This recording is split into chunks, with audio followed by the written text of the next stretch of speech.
Il faut savoir que entre le dernier Vendée Globe que j'ai fait et celui d'avant, j'avais gagné une semaine. In the last Vendée Globe, you know, the rate of progression from then till now has been astronomical. Je pense qu'il n'y a jamais eu autant de différentiel qu'aujourd'hui avec les foils. Avant, entre un bateau neuf et un vieux bateau, il y avait peut-être un nœud. Aujourd'hui, à certaines allures, ça peut être 7-8 nœuds, quoi. C'est ahurissant. C'est que depuis la Santa Maria et même avant, pendant un millier d'années et des brouettes, on a fait des bateaux en bois avec des voiles en coton et du chanvre. Et on a encore des voiles en coton sur nos bateaux de compétition il y a presque un demi-siècle. Et des mâts en bois. C'est seulement en 50 ans. Et donc on est quelques acteurs et témoins de cette évolution incroyable que l'on a franchi un mur du son. La technologie a essentiellement évolué parce que les matériaux sont arrivés. Et puis d'un seul coup, boum, la première pièce en carbone la plus grande du monde, de la planète, c'est un mât pour un trimaran construit juste à côté.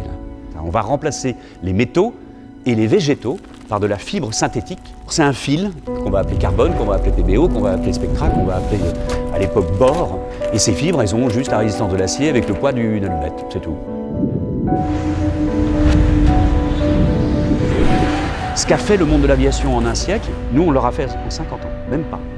C'est ça ce qui est génial. Et quand on regarde un peu cette évolution, là, ça accélère à une vitesse phénoménale. Et donc le potentiel de nos bateaux va évoluer parce qu'on les a allégés et fiabilisés. C'est vrai qu'on veut s'extraire de l'eau, parce que l'eau, ça nous freine, et on se sert de l'eau pour voler. On a exactement les mêmes termes, les mêmes formules mathématiques, les mêmes outils de prédiction et de simulation que les avions. Le foil non seulement génère de la portance, mais sa position dans l'espace par rapport à la coque fait que le bateau a encore plus de stabilité. Donc je peux porter encore plus de voiles, éventuellement, ou plus longtemps quand le vent va forcer.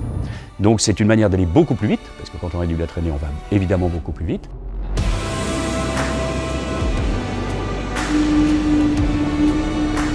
Et une fois de plus, on est vraisemblablement le seul sport mécanique dans lequel la différence est aussi importante entre la manière normale de faire du bateau, de conduire, et la manière ahurissante de piloter un bateau.